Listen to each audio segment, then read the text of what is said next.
사도 바울은 충성된 하나님의 종이었기 때문에 우리가 21장까지의 첫 여정을 보면 정말 놀랍게도 사도 바울의 주위에는 또한 신실된 하나님의 종들이, 동역자들이 많이 있는 걸 우리가 보게 됩니다. 없을 것 같은데 사도 바울이 가는 곳마다, 심지어 오늘 21장 두로, 베니게입니다. 페니키아죠. 그 우상, 시돈과 두로의 도시, 우상의 도시에도 사도 바울의 신실한 동역자들이 있어요. 20장에서 봤던 밀레도에서의 고백 설교를 했을 때 에베소의 장로들, 에베소의 동역자들, 그리고 오늘 두로에서의 사도 바울의 제자들, 동역자 빌립. 이를 사도행전의 저자 누가가 잘 기록해서 오늘 우리에게 보여주고 있는 겁니다. 이 사도행전의 저자 누가는 누가복음의 저자이기도 하죠. 우리가 잘 알듯이 누가복음을 썼던 그 누가가 사도행전까지 쓴 겁니다. 그래서 오늘 사도행전을 우리가 보다 잘 알기 위해서는 누가복음과 연결해서 누가복음에 이어서 사도행전을 함께 보면 더욱더 선명하게 하나님의 뜻이 이루어지는 것을 우리가 볼 수 있어요. 보다 선명하게 하나님의 뜻이 어떻게 이 복음이 뚫고 나가는가를 우리가 볼 수 있게 됩니다. 고전이라고 하는 건 역사와 문화와 사상입니다. 성경에 이 성경과 학문에 능통했다라고 평가를 받는 사람들이 있습니다. 그 중에 대표적인 인물이 사도 바울이죠. 사도 바울과 아볼로 역시, 알렉산드리아의 아볼로 역시 그런 평가를 받았습니다.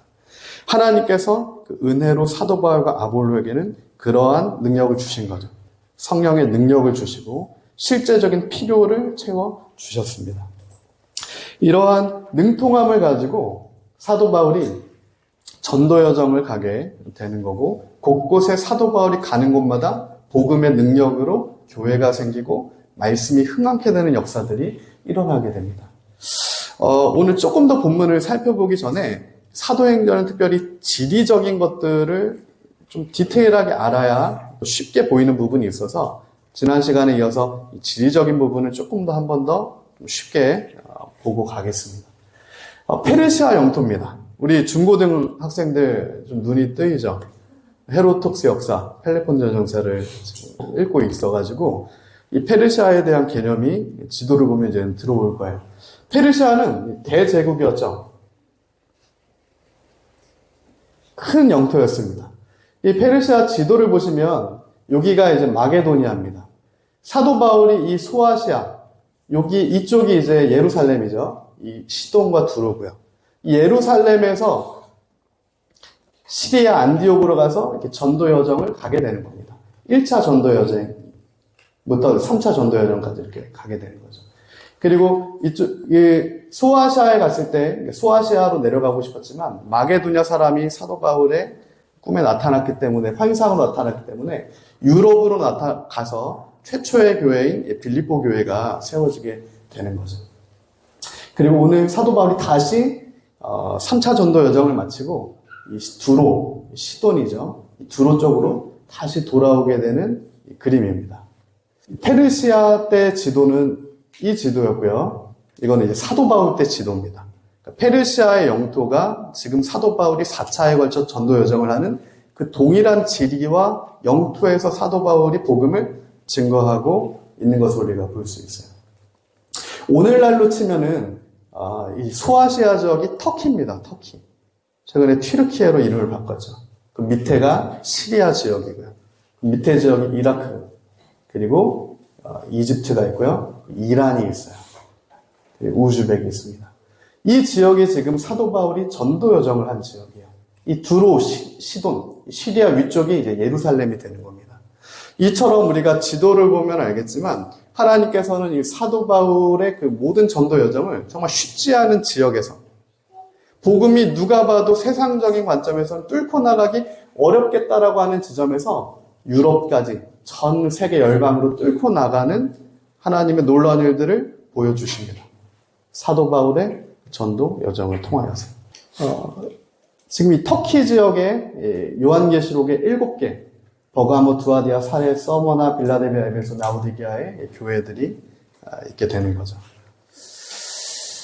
특별히 1차 전도 여정은 사도 바울이 사도행전 13장에서 15장까지의 여정이었는데 2년에 걸쳐서 수리아 안디옥에서부터 갈라디아까지 구구로를 걸쳐서 C 모양으로 전도 여정을 했던 지역입니다. 그리고 2차 전도 여정은 대야 모양이죠. 대야 모양. 동일하게 이제 안디옥에서부터 이번에는 이제 마게도냐까지 갔다가 다시 돌아오게 되는, 예루살렘으로 돌아오게 되는 여정이 2차 전도 여정이었어요. 1차 전도 여정은 2년에 걸쳐서 했는데 2차 전도 여정은 3년에 걸쳐서 합니다. 사도 바울의 전도 여정마다 1년씩 늘어나는 것을 볼 수가 있어요. 3차 전도 여정은 4년에 걸쳐서 벌어집니다. 어떻게 보면 국자 모양인데 반대로 갑니다. 그리고 사도 바울이 3차에 걸쳐서 전도 여정을 하고 오늘 21장 이후에 감옥에 갇히게 돼요. 이 감옥에 갇히는 기간이 5년입니다. 5년 동안을 사도 바울은 구금 생활을 하게 돼요. 사도 바울은 감옥에 2번을 거치게 되는데 이때 구금됐던 시간이 1차 투옥기예요. 이때는 보다 좀 자유롭습니다. 어딘가에 창살에 갇힌 감옥에 있는 시간은 아니에요. 그렇기 때문에 이 5년 동안 사도 바울이 하나님의 은혜로 옥중서신 4권을 집필하게 되는 거죠. 가이사랴에서 2년을 구금당합니다. 이 가이사랴는 굉장히 아름다운 항구가 있던 도시였죠. 오늘 빌립이 있던 도시이기도 합니다. 그래서 이곳에서 사도 바울은 2년 동안을 구금을 당하게 돼요. 총독 베스도와 벨릭스, 총독 2명의 기간 동안 2년을 이곳에서 구금을 당하게 되고요. 그리고 로마로 이제 압송이 돼서 로마에서는 3년 동안 가택에서 구금을 당하게 됩니다. 어느 창살 감옥에 있던 건 아니고요. 보다 전셋집을 얻을 수 있도록, 그리고 동역자들도 왔다 갔다 할 수 있도록. 그래서 이 5년간의 여정은 사도 바울의 모든 전도 여정을 통틀어 가장 긴 시간이기도 했어요. 무려 3차 전도 여정보다도 더 긴 시간입니다. 근데 이때는 또한 은혜의 시기이기도 했어요. 그래서 사도 바울이 이 시간 동안 하나님의 말씀을 증거하고 또한 이 시간 동안 옥중서신 4권을 쓰게 됩니다. 그리고 나서 이제 4차 전도 여정은 성경엔 나오지 않습니다. 근데 문헌들에서는 이들을 증거하고 있어요. 디모데서에서도 동일하게 증거하고 있죠. 사도행전 28장 이후에는 사도 바울이 원래 가고 싶어 했던 스페인입니다. 서머나.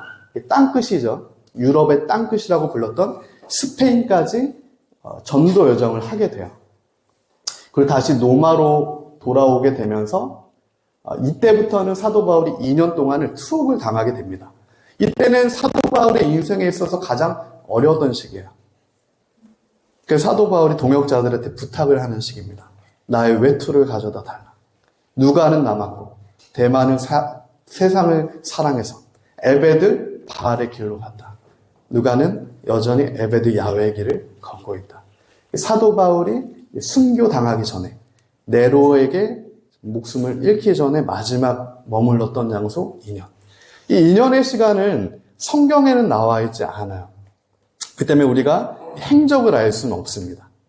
하지만 우리가 그 사도 바울의 담대한 선포, 그 중심을 봤을 때 정말 그 에베드 야훼, 하나님만 섬겼던 하나님의 종 사도 바울의 모든 행적을 봤을 때 정말 이 2년을 사도 바울이 어떻게 주님과 그 감옥에서도 그 고난 가운데서도 그 환난 가운데서도 여전히 신실하게 다른 신을 다시 붙들지 않고 그렇게 좁은 길을 걸어갔을지 우리는 알게 되죠.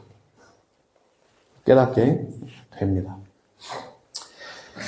좀 정리하면 저희가 이 사도행전 이후에 좀 바울 서신들을 함께 봤으면 좋겠다는 생각을 하고 있는데 이 1차 전도 여정, 2년 동안의 아까 C 모양의 1차 전도 여정에서는 사도 바울이 갈라디아서를 씁니다.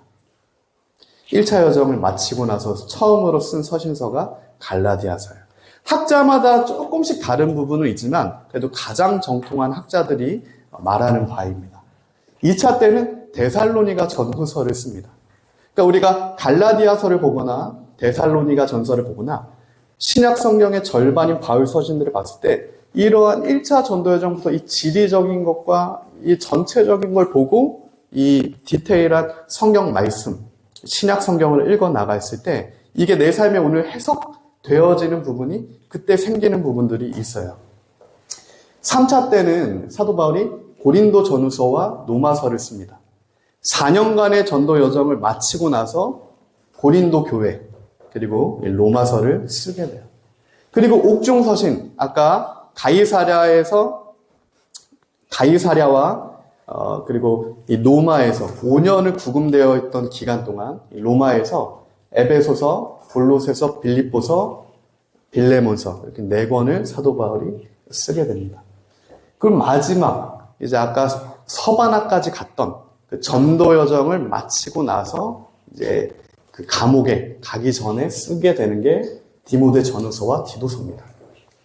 이렇게 해서 옥중서신까지 쓰게 되는 여정을 합치면 5차가 되는 거고요. 옥중서신을 제외하고 실제 내가 전도 여정으로 간다라고 했던 차수는 4차에 걸친 전도 여정이 됨을 우리가 볼 수가 있게 되는 거죠. 이상으로 우리가 사도 바울의 1차부터 4차까지의 사도행전에서의 전도 여정을 살펴봤고요. 그 전도 여정 가운데 사도 바울이 어떠한 서신서를 썼는지를 또한 이 시간 함께 좀 봤습니다. 이 그림을 가지고 오늘 우리가 다시 본문을 조금 더 깊이 살펴보길 원합니다. 오늘 사도 바울이 들어갔던 도시가 두로, 시돈입니다. 두로와 시돈 하면 어떤 장면이 생각나십니까? 이 두로와 시돈 하면 예수님께서 수로보니게아 여인을 만나셨던 장소가 이 두로입니다. 그리고 시돈이에요. 페니키아죠. 그때 예수님께서 사마리아 그 여인에게, 수로보니게아 여인에게 말씀하셨어요. 내가 이 복음을 귀한 것을 개에게 주는 것이 옳지 않다. 그때 그 수로보니게아 여인이 고백합니다. 그러나 나는 부스러기의 은혜라도 내가 얻길 원한다. 그때 예수님께서 그 수로보니게아 여인을 만나주시게 되는 그 은혜가 수로보니게아 여인에게 임하는 그 장소가 우리 사도 바울이 3차 전도 여정을 마치고 들어가는 이 장소 두로입니다. 근데 놀라운 것이 있어요. 이 두로에 사도 바울이 갔는데 이미 사도 바울의 제자들이 그 두로 땅에 있어요. 이미 그 두로에 누가 있습니까? 가이사랴 쪽에 빌립이 있습니다. 무슨 얘기입니까? 두로와 시돈은 가장 에베드 바알의 도시예요. 우리가 알듯이 가장 흑암의 도시입니다. 흑암의 도시. 가장 영적으로도 그 악한 도시가 이 두로였어요. 두로의 딸이었던 제사장의 딸이었던 이세벨을 우리가 구약에서는 알고 있죠. 그 바알을 섬겼던 도시입니다. 그런데 그 에베드 바알의 도시였던 그 두로에도 하나님 말씀의 능력으로, 복음의 능력으로 하나님의 종들, 에베드 야훼의 길을 걷고 있는 사람들이 있는 겁니다.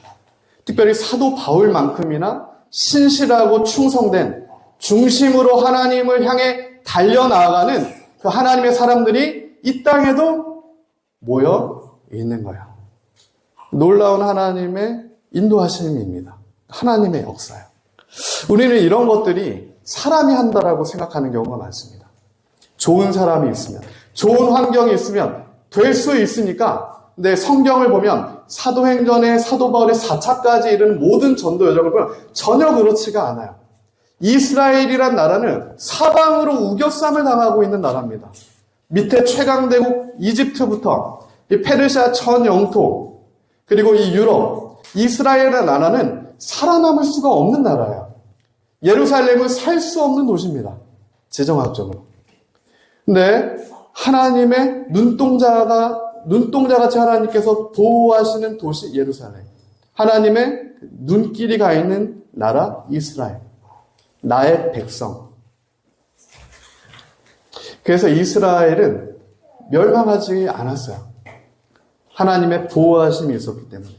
세상적으로 봤을 때는 주의 에베드 바알을 섬기는 세속으로 둘러싸여 있지만 그 중에서도 하나님의 눈동자가 있었던, 하나님만을 중심으로 섬기고 나아갔던 이스라엘은 이스라엘 통해 하나님의 복음이 확장하게 되는 거죠. 그리고 오히려 어떻게 됩니까? 세속의 이스라엘이 먹히는 게 아니고요. 예루살렘부터 시작된 다시 그 성령의 능력과 하나님의 말씀의 복음이 전 세계를 뚫고 유럽을 뚫고 아프리카를 뚫고 아시아를 뚫고 확장되게 되는 거죠. 저는 오늘 그와 동일한 은혜가 오늘 우리 삶 가운데 있기를 예수님의 이름으로 축복합니다. 우리 삶이 사방으로 우겨쌈을 당하는 것 같고 너무나 어렵고 곤고하고 나 빼고 아무도 없는 것 같다라고 생각할 수 있지만 그렇지 않다는 겁니다. 하나님의 사람은 두로에도 있어요. 수많은 환경적으로 절대 쉽지 않은 곳곳에 하나님의 말씀으로 인해 복음 그 자체의 능력으로 인해 에베드, 야훼, 주님의 종들이 그 곳곳에 있는 겁니다. 이처럼 하나님의 종, 사도 바울이 지나간 곳마다 열매가 맺히는 것을 우리가 보게 되죠. 하나님의 종, 사도 바울이 지나간 곳에는 생명이 살게 되는 역사가 일어납니다. 사도 바울이 지나간 곳에는 제자가 남게 되죠. 사도 바울이 지나간 곳에는 진실한 공동체가 세워지게 돼요. 특별히 하나님께서 이러한 은혜를 이 시기에 주셨던 이유가 또한 있음을 우리가 압니다. 이 사도 바울이 이제 마지막 4차, 아까 지도에서 봤던 4차, 스페인까지 갔던 4차 전도 여정을 마치고 나서 AD 64년에 로마에서 대화재가 발생합니다. 기름 공장 같은 가정집에서 기름에 불이 붙게 돼요. 그러면서 로마의 3분의 1을 태워버립니다. 그때 여러 가지 소문이 돌아요. 당시 황제였던 네로 황제는 이 사건을 덮고자 이 사건의 범인이 그리스도인이다라고 합니다. 그때부터 엄청난 핍박과 박해와 순교가 시작돼요. 그 연장선에서 사도 바울도 네로 앞에서 순교를 당하게 되는 것을 우리가 볼 수 있죠.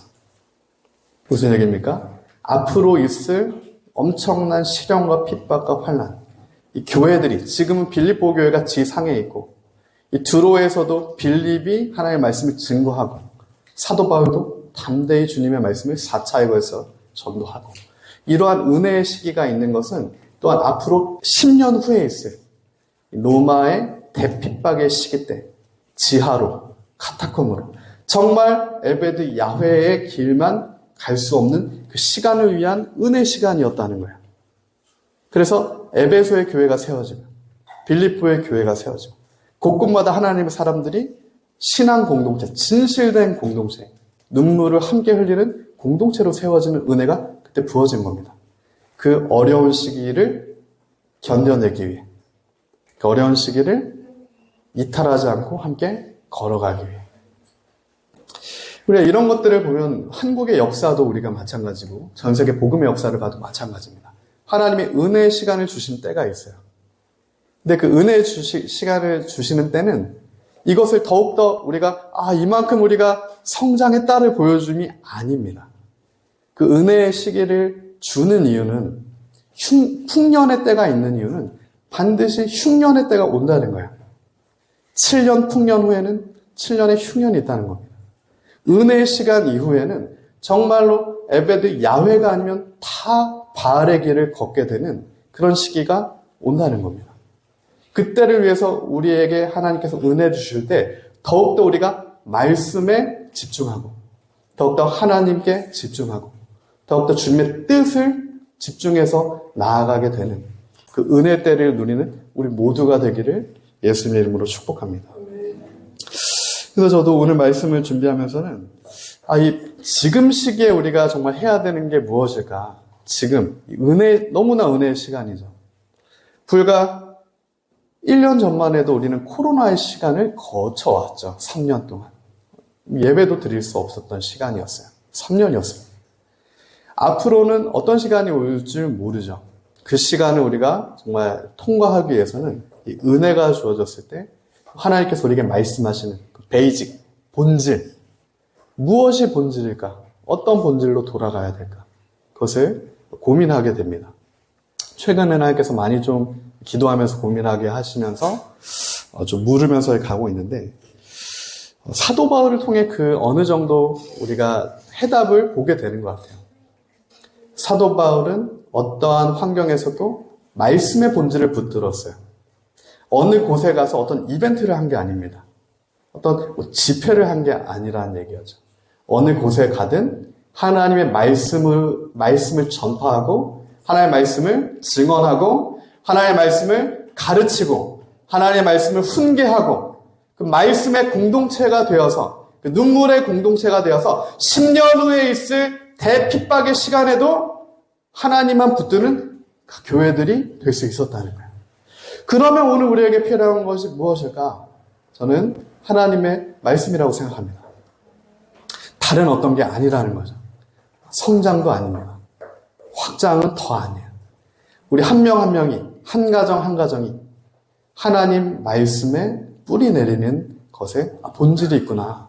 우리가 정말 하나님 말씀을 더 깊이 알고 하나님 말씀을 더 마음 깊이 새기는 그 일에 우리의 전심을 쏟아야 되는 때구나. 그것을 저는 좀 깨닫게 됐어요. 그래서 우리가 함께 좀 고민하고 기도하면서 어떻게 우리가 더 하나님 말씀에 붙들릴 수 있을까? 더 알 수 있을까? 그래서 하나님 말씀을 알기 원하는 것은 단 하나죠. 순종하기 위해서입니다. 하나님의 음성을 듣는 것도 그 감동을 구하는 것도 순종하기 위해서예요. 어떤 듣게 되는 그것을 위해서가 아니라는 얘기입니다. 하나님의 말씀을 우리가 알고자 하는 것도 동일해요. 하나님의 말씀이 우리에게 임했을 때는 그 말씀대로 순종하기 위해서입니다. 그리고 반드시 그 시기가 우리에게 올 거예요. 그때 정말 성령에 충만했던 사도 바울처럼 우리가 그 시간을 통과하길 소망합니다. 오늘 본문을 이어서 보면 사도 바울이 제자들을 찾아서 이레를 머물렀다 이렇게 되어 있습니다. 이제 3차 전도 여정을 마치고 두로에 들려서 가이사랴로 내려가기 직전에 제자들을 찾아 이레를 머물렀어요. 이 제자들을 찾았다는 건 이미 사도 바울이 두로 땅에 왔다는 얘기입니다. 1차 전부터 이 두로 땅에 복음을 전했다는 얘기야. 그 말씀이 심겨진 곳마다 제자들, 에베드 야훼의 사람들이 있었다는 거죠. 그 성령의 사람들이었어요. 근데 성령의 사람들이 약간 의아한 말을 사도 바울에게 하는 것을 우리가 볼 수 있어요. 사도 바울에게 동일하게 20장의 밀레도에서 만났던 에베소의 장로들처럼 예루살렘에 가면 안 된다라고 말합니다. 성령의 감동으로 말해요. 기도하는 사람들이었죠. 하나님의 사람들이었습니다.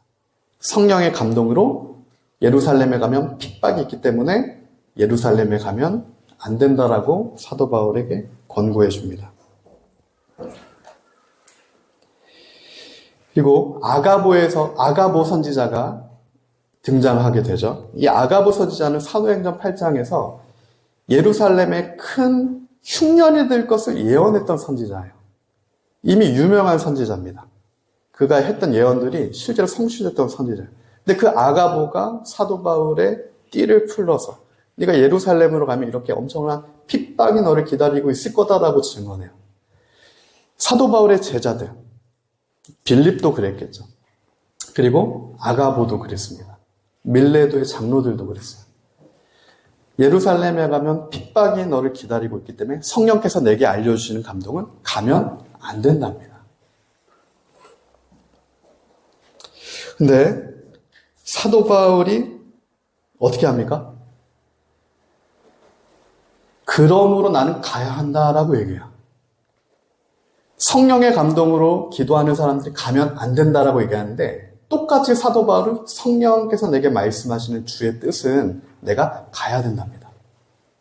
동일한 하나님의 사람인데 해석이 다른 것을 우리가 볼 수 있어요. 이러한 해석이 달라지는 이유가 어디에서 나옵니까? 사도 바울은 주의 뜻을 알고 있었습니다. 나를 향한 주님의 뜻을 알고 있었어요. 내가 핍박을 피해서 가는 게 주의 뜻이 아니다라는 걸 알고 있었어요. 하지만 성령의 감동으로 얘기했던 사람들은 거기까지는 몰랐습니다. 우리가 기도를 하다 보면 하나님께서 각자에게 알려주신 것들이 있습니다. 성령의 감동이 주어지죠. 여러 가지로 알게 됩니다. 근데 우리가 거기보다 더 나가야 돼요. 아는 것으로는 우리가 하나님의 뜻대로 가지 않을 수도 있어요. 내 뜻대로 해석할 수도 있다는 얘기입니다. 핍박이 있기 때문에 돌아간다라고 할 수 있다는 얘기예요. 근데 성령께서는 오늘 어디까지 알려주시는 겁니까? 핍박이 있다까지만 알려주시는 거예요. 알게 하시는 겁니다. 지혜와 계시의 영, 성령께서는 깨닫게 하시는 거예요. 그러면 깨달은 다음에 내가 주의 뜻으로 달려가려면 무엇이 있어야 됩니까? 하나님 말씀이 있어야 됩니다. 그럼 말씀을 믿는 믿음이 있어야 이 어려움에도 내가 사도 바울처럼 내 그룹이 동역자들이 다 만류하지만 뚫고 복음으로 달려나갈 수 있는 거예요. 저는 이 사도 바울의 이러한 모습이 우리에게도 적용되지 않는다라고 생각하지 않습니다. 우리에게도 적용되는 말이라는 겁니다. 오늘을 사는 성령 충만한 그리스도인들에게도 동일하게 적용되는 말이에요. 주님이 말씀으로 우리에게 말씀하시죠. 그리고 또한 성령께서 여러 기도하는 분들이라든가 내가 또 기도할 때 깨닫게 하시는 것들이 있어요. 어려운 것들이 있을 수 있다. 그러나 하나님의 말씀이 내게 조명하시고 증거하시고 나를 인도하시는 걸음이라면 걸어가는 겁니다. 우회하는 것이 아니라. 그것이 오늘 사도 바울이 우리에게 사도행전 21장까지를 통하여서 보여주는 삶에 적용되는 교훈이다라고 저는 생각을 해요. 이처럼 사도 바울이 그 길을 걸어갈 수 있었던 것은 첫 번째로 하나님의 말씀, 정말 나의 사명을 온전히 알았던 하나님의 말씀의 충만함이 있었고요. 두 번째는 사도 바울에게는 오늘 이 빌립처럼 그리고 이 제자들처럼 그리고 장로, 에베소 교인들 그 신실한 동역자들이 있었기 때문에 사도 바울이 또한 끝까지 이 에베드 바알, 세속의 길을 가지 않고 에베드 야훼의 길을 걸어갈 수 있었다고 생각을 합니다. 사람은 혼자 살 수 없죠. 혼자 살 수는 없습니다. 그 하나님께서 가정을 주셨고 공동체 또한 교회를 주셨고 나라와 민족을 주셨어요. 그런데 가정도 마찬가지고요. 공동체도 마찬가지죠. 가정과 이 공동체가 진실된 가정, 진실된 교회가 될 것이냐 아니면 피상적인 가정, 어떻게 보면 그냥 기능적인 가정, 그냥 기능적인 교회가 될 것이냐 두 가지 길이 있는 겁니다. 근데 우리는 진실된 가정을 이루어야 되고요. 진실된 공동체, 진실된 교회를 이루어야 합니다. 눈물을 흘릴 수 있는 공동체가 돼야 된다는 거예요. 기도하고 성령의 감동으로 하나님이 주시는 것들을 서로 정말 가감없이 나눌 수 있고 또한 그걸 가지고 함께 또 기도하고 그럼에도 하나님께서 내게 주실 사명의 길을 걸어가고 또 그것들을 또 기도해주고 이렇게 말씀의 터 위에 세워지는 그리스도의 터 위에 세워지는 눈물의 진실된 공동체가 되어야 합니다. 이 진실된 공동체는 어떻게 될 수 있는가? 다시 오늘 말씀으로 들어가면 그 에베드 야훼의 공동체가 진실된 공동체가 될 수 있습니다.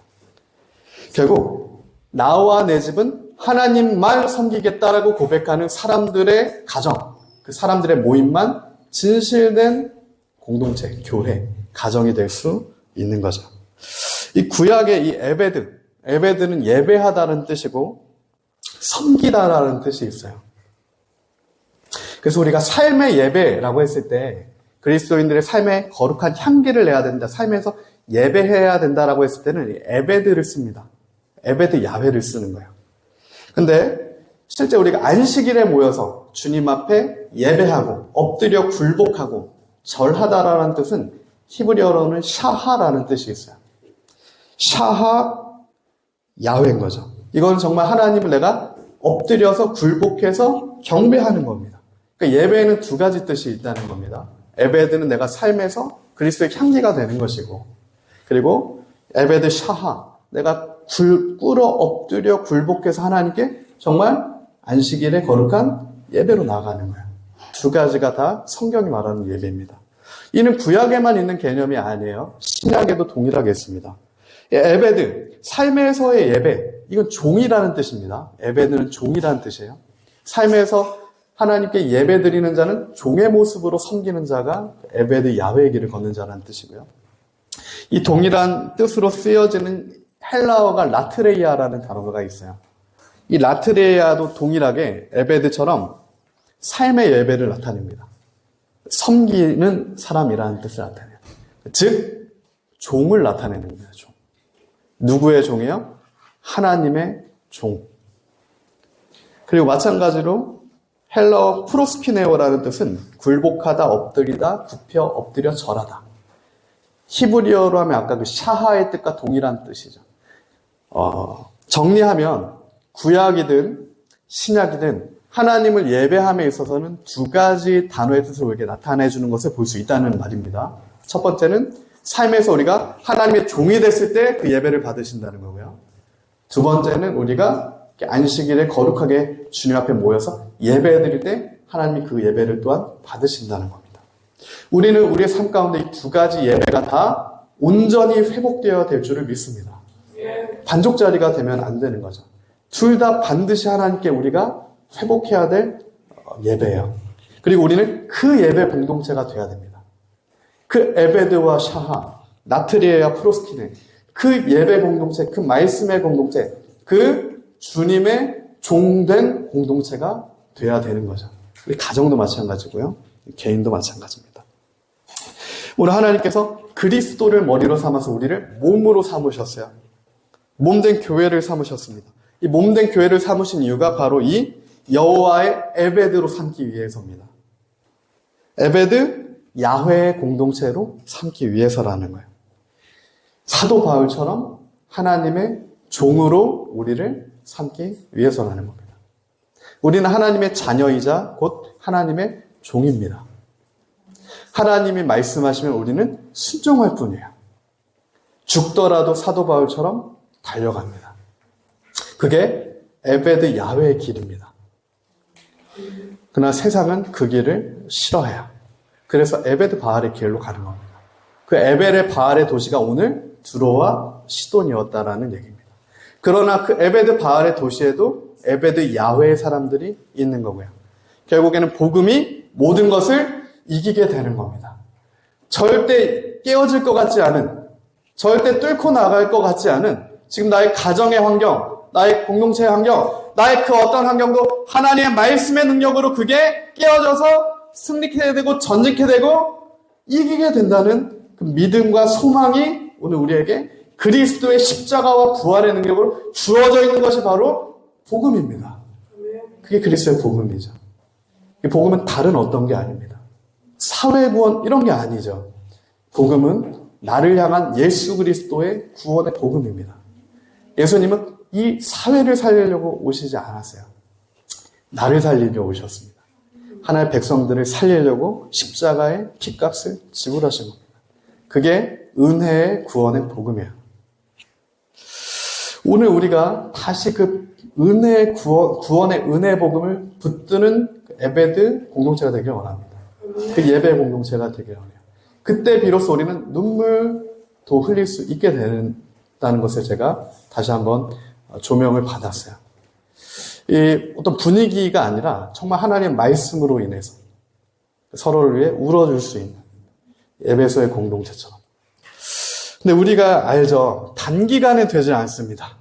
우리의 지향점이긴 하지만 사도 바울도 에베소에서 3년이 걸려요. 이 마지막 여정의 그 시간이 가기까지 에베소에서 내가 너희를 향해서 3년 동안 눈물로 훈계하고 너희를 위해 3년 동안 눈물을 흘렸던 것을 너희가 기억해라. 마지막 사도 바울의 고별 설교하죠. 시간이 필요해요. 하지만 우리는 압니다. 반드시 그렇게 될 거예요. 우리 가정이 그렇게 회복될 거고요. 우리 교회가 그렇게 회복될 겁니다. 정말 하나님께서는 그 가정과 그 교회를 보길 원하신다라는 마음을 주셨어요. 그래서 어떻게 하면 우리가 우리 가정이 그렇게 될 수 있고 우리 교회가 그렇게 될 수 있을까? 우리 모두가 함께 기도하면서 주님의 뜻대로 사도 바울처럼 함께 동역하며 나아가게 되기를 예수님 이름으로 축복하고 그렇게 되기를 소망합니다. 사도 바울에게 이 아가보 선지자가 다시 한번 나와서 얘기하게 되는 거죠. 이쯤 되면 아가보까지 얘기했으면 사도 바울이 흔들릴만 합니다. 모든 동역자 중에 사도 바울 보러 예루살렘에 가야 된다라고 하는 동역자가 한 명도 없어요. 사도 바울 빼고 모두가 다 예루살렘에 가면 환란이 있기 때문에 가지 말라 해요. 근데 성경은 누가가 기록한 것은 성령의 감동으로 그들이 말했다라고 되어 있습니다. 아가보까지.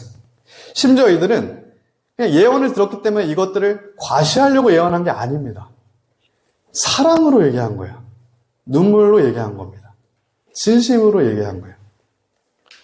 어떤 예언의 능력의 탁월성으로 얘기한 게 아닌 거죠. 그러나 사도 바울을 못 말립니다. 오히려 사도 바울은 본인이 가야 할 길에 대해서 분명하게 선포하는 거죠. 오늘 13절과 14절입니다. 바울이 대답하되 여러분이 어찌하여 울어 내 마음을 상하게 하느냐? 나는 주 예수의 이름을 위하여 결박당할 뿐 아니라 예루살렘에서 죽을 것도 각오하였노라 하니 그가 권함을 받지 아니하므로 우리가 주의 뜻대로 이루어지이다 하고 그쳤노라. 나는 주 예수의 이름을 위하여 결박당할 뿐만 아니라 예루살렘에 가서도 죽을 것을 나도 알고 있다.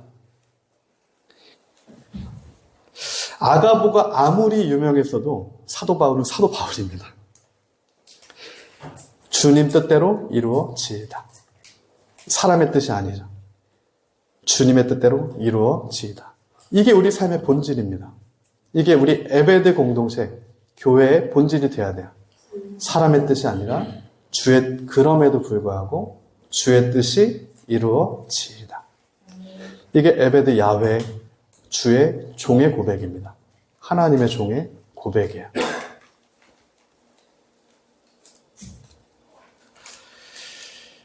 주의 뜻대로 되기를 원하나이다.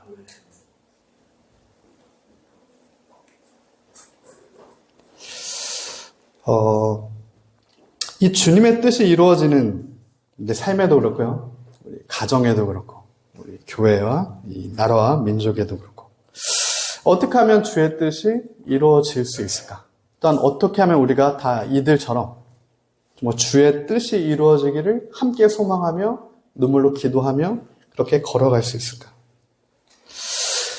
은혜가 필요합니다. 하나님의 은혜가 필요해요.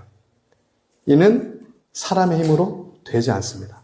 오직 성령의 능력으로 돼요. 하나님의 은혜로만 됩니다. 사람이 구원을 얻는 것도 하나님의 은혜로만 됩니다. 내 힘은 1도 들어가지 않아요. 전적인 하나님의 은혜로만 이스라엘은 사방으로 우겨싸움을 당하는 그 지정학적인 어려움 가운데서도 하나님의 보호하심이 있었기 때문에 아수르에게도 살아남고 페르시아에게도 살아남고 지금 오늘날까지 하나님 앞에 살아남게 되는 그 은혜 입은 하나님의 백성이 되는 겁니다. 그러나 하나님의 은혜 입은 백성 이스라엘을 제외하고 아까 우리가 살펴봤던 아시리아, 페르시아 없습니다. 마게도냐의 알렉산더 제국 하나도 남아있지 않아요. 지금까지 여전히 남아있는 하나님의 백성들 이스라엘 주님께서 보호하셨기 때문에 그들이 에베드 야훼의 사람들이었기 때문에 오늘 우리에게도 그 하나님의 은혜가 있기를 소망합니다. 우리가 그 은혜가 있기를 함께 기도했으면 좋겠습니다. 다른 어떤 은혜 구하는 것이 아닌 거죠. 다른 어떤 은혜가 아닙니다. 가장 본질적인 은혜는 하나님의 내가 종이 되는 은혜예요. 예수 그리스도의 멍에를 매는 은혜입니다. 하나님이 나를 아시는 은혜예요. 내가 주의 길을 주의 은혜 때문에 죽더라도 달려나갈 수 있는 은혜입니다. 마지막에 그 하나님의 종들에게 주어질 것은 하나님의 영원한 상급입니다. 구원의 은혜예요. 빛나는 면류관입니다. 충성된 종아, 내가 잘하였다. 너는 나의 종이다. 라고 하는 주님께서 직접 나를 대면하셔서 나에게 말씀하실 그날의 그 은혜입니다. 에베드 야와의 길만을 걸어가서 마지막에 주님을 만나는 자들에게 주실 그 은혜. 그 은혜를 우리가 붙들고 그 은혜만을 높이며 그 은혜의 길만을 걸어가는 우리 리빌더 교회, 사랑의 눈물의 에베드 공동체, 리빌더 교회가 되기를 예수님의 이름으로 축복합니다. 제가 우리 함께 좀 기도하며 나아가길 원합니다. 복음의 능력입니다. 다른 어떤 능력이 아니에요. 십자가의 능력입니다. 사람의 능력이 아니에요. 심지어 어떤 사람의 성품 이런 것도 아닙니다. 어느 공동체 분위기 이런 것도 아니에요. 다 비본질이야. 마지막에 노마의 카타콤에서도 살아남았던 사람들, 네로의 대박해 이후에 이제는 모두가 핍박을 당하게 되는 그 안에서도 에베드 야훼의 길을 걸어갈 수 있는 그 하나님의 사람들은 은혜 있는 사람들이죠. 은혜 입은 사람들입니다. 하나님, 오늘 우리에게 그 은혜가 필요합니다. 우리가 어떠한 시대를 맞이해도, 어떠한 환경에 놓여지게 돼도, 심지어 내 가정 가운데, 내 삶 가운데 어떠한 어려움과 풍파와 환난과 여러 가지 일들이 있어도 내가 그 안에서도 주님의 은혜를 붙들고 은혜의 길을 걸어가는 하나님, 그 하나님의 성령의 은혜가 오늘 우리에게 있기를 원합니다. 우리 함께 합심하여 기도하며 나아갑시다. 사랑 많으신 주님 감사합니다. 하나님, 이 시간 오직 우리가 주님의 은혜를 붙들고 나아갑니다. 하나님.